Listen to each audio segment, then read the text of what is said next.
It's the Choke MMA Show. And now your host, Erik Fontanez.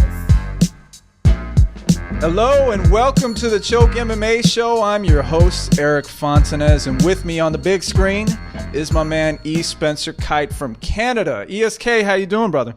I'm doing well, man. I'm impressed that we're moving up in the world and we're putting our ugly mugs on video now. So this is official. Like, this feels official. It really does. The previous couple episodes didn't, when it was just me and you talking over Skype, but like we're moving into some Helwani territory here. Watch out, AH, we're coming for you. Ariel's show is probably going to bury this one within a matter of the first 5 minutes of this show. Yeah, 100%. He has guests, we have each other. Yeah, but at least we're not alone. That's true. We have each other. So basically, we went from the podcast format to a video format because I felt that the world deserved to see what Erik Fontanez and Spencer Kite look like. And here you go. Yeah. Visual proof that we are not good looking. Well, we are not good looking. I shaved, though. I shaved. I put a goatee on. And, I look like some sort of Rico Suave reject.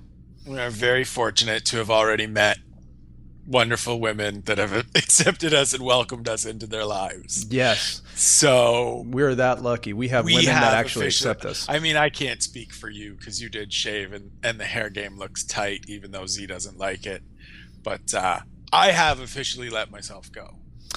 And you know what, man? I'll accept you if you let yourself go. So, and I think that's more important than what your wife says. Don't you agree? Most of the time, some of the time. Some of the time. Right now, in the present, as we're taping this, and it's just you and I, 100%.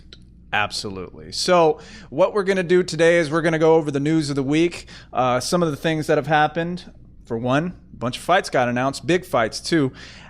Alexander Gustafsson and Jon Jones will fight at UFC 165. Jon Jones, of course, is a UFC light heavyweight champion. He will defend against Gustafsson, who is now the number one contender. Sort of. Asterisk. Sort of, yeah.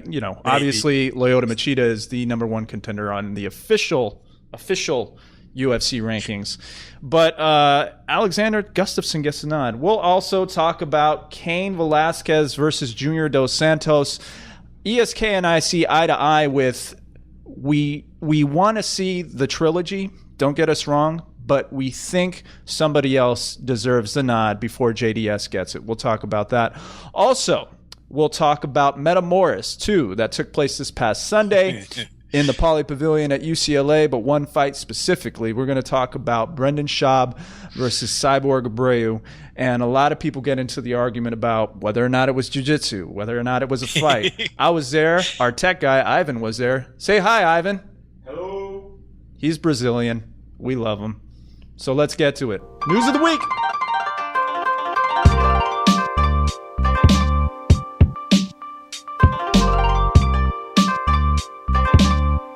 Brendan Schaub competed at Metamoris 2. Competed.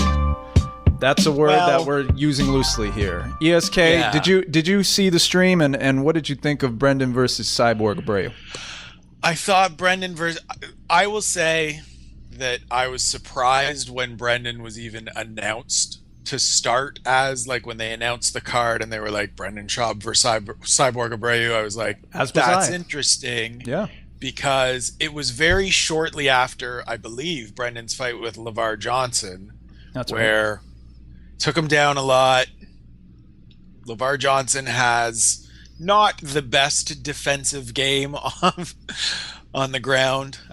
Not really great. He used the I'm a punch you in the head defense for a couple submission attempts, and Brendan still was unable to submit LeVar Big Johnson, who is not, to put it this way, and this is no disrespect to Sean Jordan's grappling skills, which are coming along and developing, and we'll get to Sean Jordan later on today.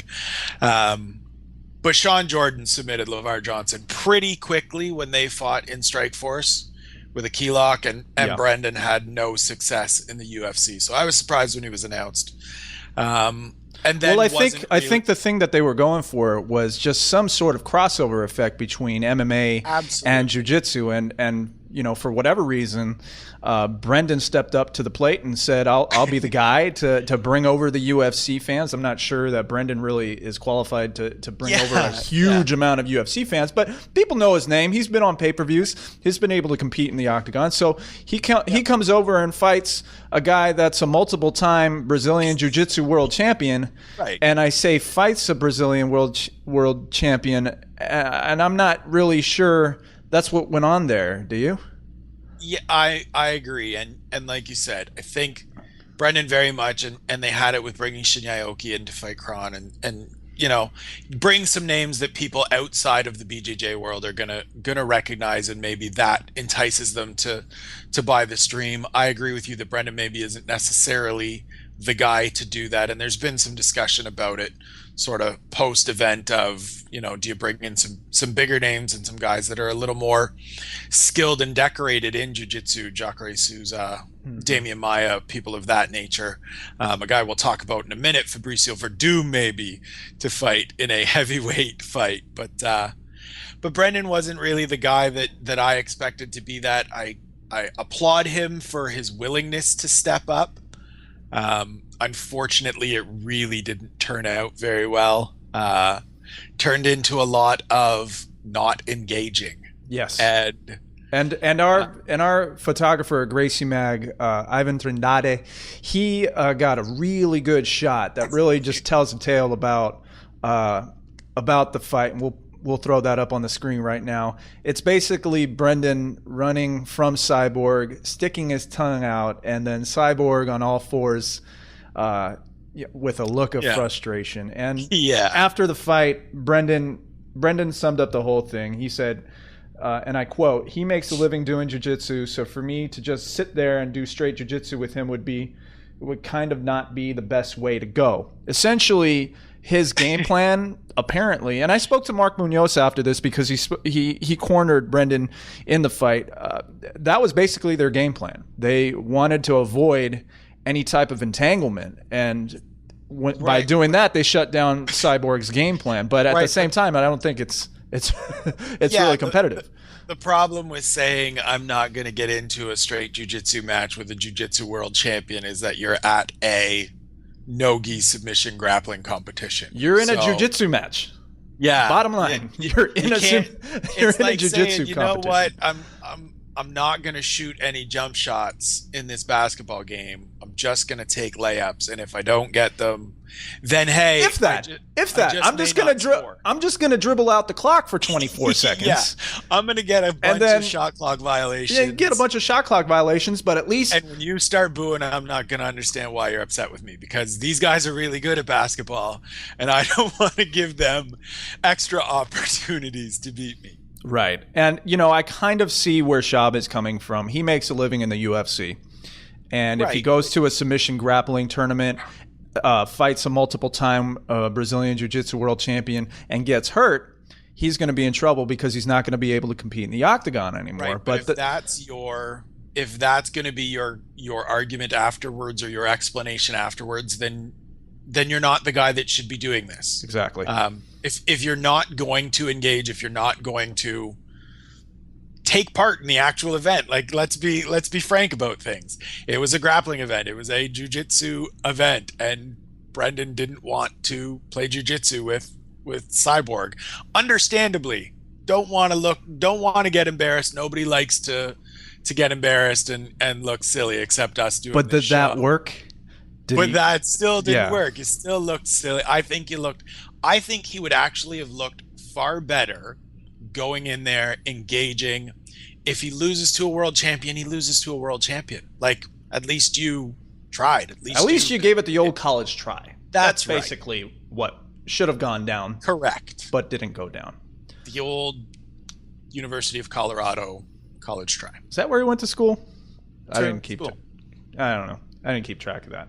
In any case, Metamoris 2, pretty solid event. I was there. I enjoyed it. But the Brendan Schaub fight, despite what he said after the fact, really wasn't all that entertaining. So, sorry, Brendan. Love you. But yeah, exactly. Maybe not go for Metamoris 3. Yeah, great dude. Not jiu-jitsu competition yet. In other news, Kane versus JDS3 is going down in October. November. Yes, we have our dates straight here, totally. Kane versus JDS3 for the heavyweight championship of the world. It's the trilogy. It's one that's being really hyped up by the UFC. They're comparing it to Ali and Frazier in boxing. And don't get us wrong, we want to see this fight happen eventually. Yes. I'm not too keen on it right now. I don't need it immediately. ESK wrote a column the other day that says the exact same thing. There is somebody else that is deserving of the title shot. ESK, do you mind telling everybody who that is?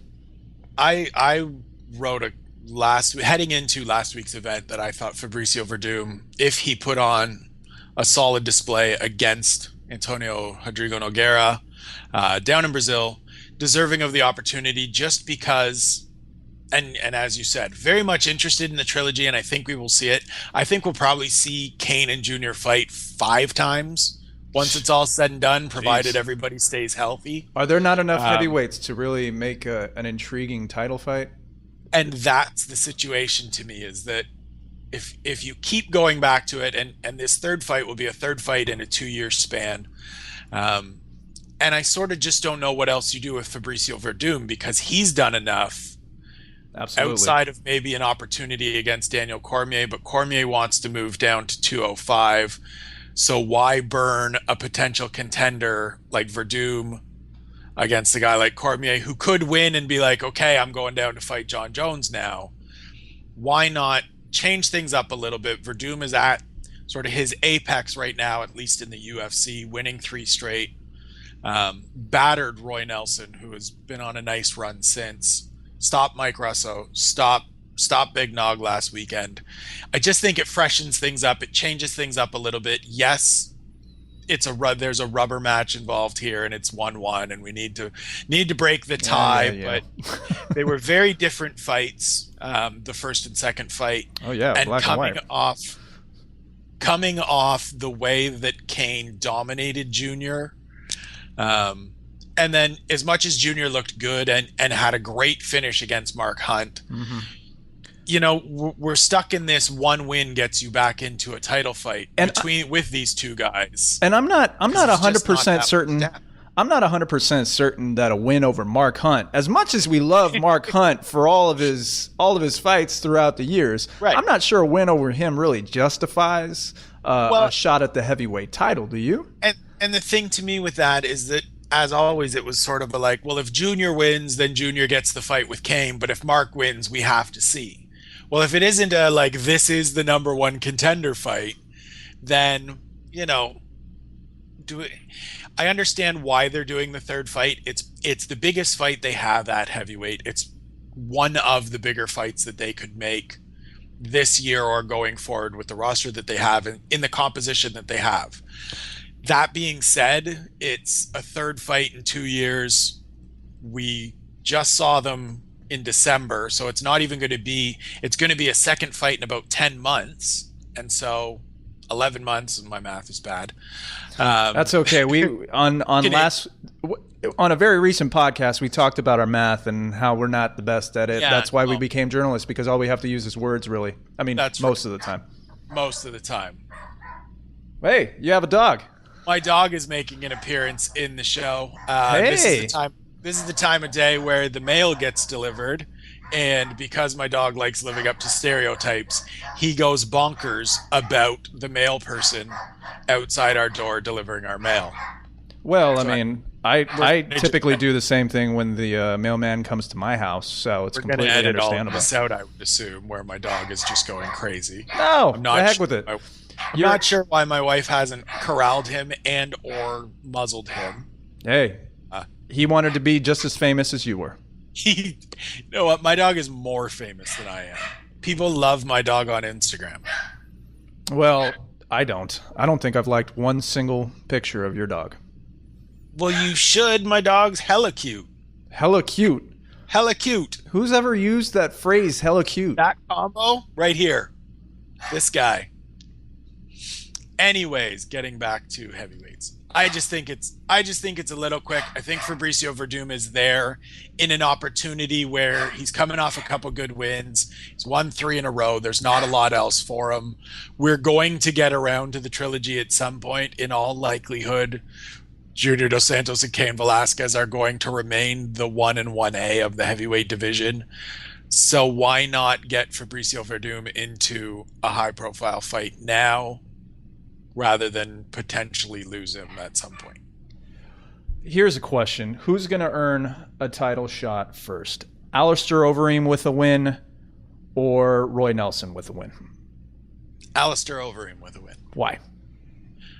Because Alistair is a bigger name, and the UFC invested a great deal of money in Alistair Overeem.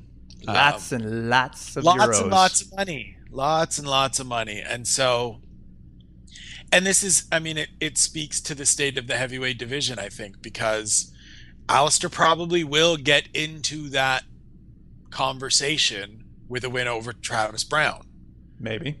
And so Fabricio Verdum again could get bumped back even more, or maybe a rematch with Alistair, which I would be okay with. I was going to ask you, would you like to see Alistair versus Fabricio for a number 1 contender spot? Yeah, I would be fine with that. I mean, I think it makes sense. I would much rather that than see Alistair jump to the head of the line and suddenly become the number 1 contender again after getting absolutely drubbed by Bigfoot Silva and then being off for a period of time. Not looking anything like the Alistair Overeem of old, both literally and figuratively. Yeah, ain't that the truth? See what I did there? I saw what you did there, and that was very impressive. In other news of the week, Alexander Gustafsson and Jon Jones have a title fight set for Toronto. Jon Jones is going to fight in Toronto again at UFC 165. It'll be his UFC light heavyweight title defense, and Alexander Gustafsson's shot at the title. Now, Gustafsson wasn't necessarily the number 1 contender according to the UFC light heavyweight rankings. Lyoto Machida is, but for whatever reason, Gusto is getting the shot. He's getting the nod. ESK, talk to me about this fight. What do you think of it? And I'm probably getting a little bit of trouble for this. I'm happy that Alexander Gustafsson is getting the fight, similar to what we just spoke about with Cain and Junior. It being a third fight in 2 years. I've already seen what happens when Jon Jones and Lyoto Machida fight. Yes, it could be very different. But I've already seen Jon Jones submit Lyoto Machida in Toronto at that. So Alexander Gustafsson is on a nice little run. Has put together some good wins. Has done all the things that you need to do. If you sort of remember back to his fight with Shogun in December, Dana White had talked about going into that fight that was the number 1 contender. Then there were a couple other fights, and we ended up with like 7 number 1 contenders in the light heavyweight division. I think, and Dana talked about it this week in sort of after breaking the news and being asked, well, why Gustafsson and not Machida, he put it on Jon Jones, and Jon Jones more or less said, listen, I've already fought Lyoto Machida. I beat him handily. I haven't fought Gustafsson. Give me somebody new. And I'm okay with that. Alex is a guy that has shown improvement and has shown development since his loss to Phil Davis. I think he's a rangy dude. He's a good striker. I still won't be picking him against Jon Jones. Not at all. But I won't be picking anybody against Jon Jones for the foreseeable future. So I'm excited to see a new matchup for Jon Jones and a new test for Jon Jones, because one of the things that I really enjoy about Jon Jones fights is him solving these riddles and figuring out these puzzles and making guys that have looked really, really good look really, really bad. Is there a puzzle to Gustafsson, though? Is he really that difficult to figure out? And do you really, and you said yourself, you're not picking Gustafsson to win this fight, but what advantage does he have going into this fight against Jones?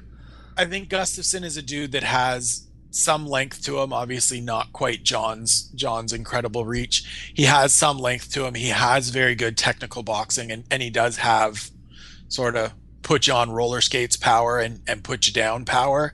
And so I think that's the element that interests me. Obviously, Rashad Evans has some power in his hands, but the size discrepancy is there when he fought Jon at 145. That's the element I'm interested to see. I think Gustafsson's camp will do a good job getting him ready for this fight. I think he's continued to improve throughout his career. And he's just sort of, as bad as this may sound, he's at that point where there's nothing else that makes sense for him.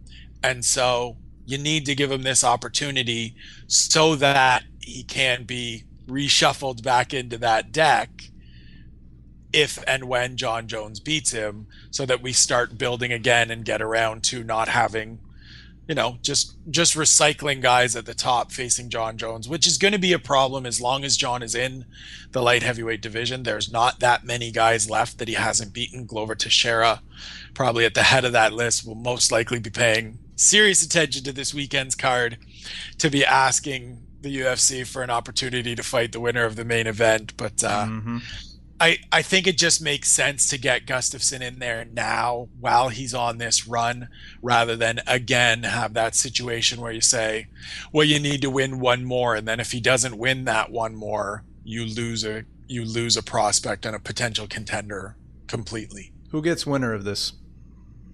Who gets winner of this? Yeah, who gets winner of Gustafsson and Jones?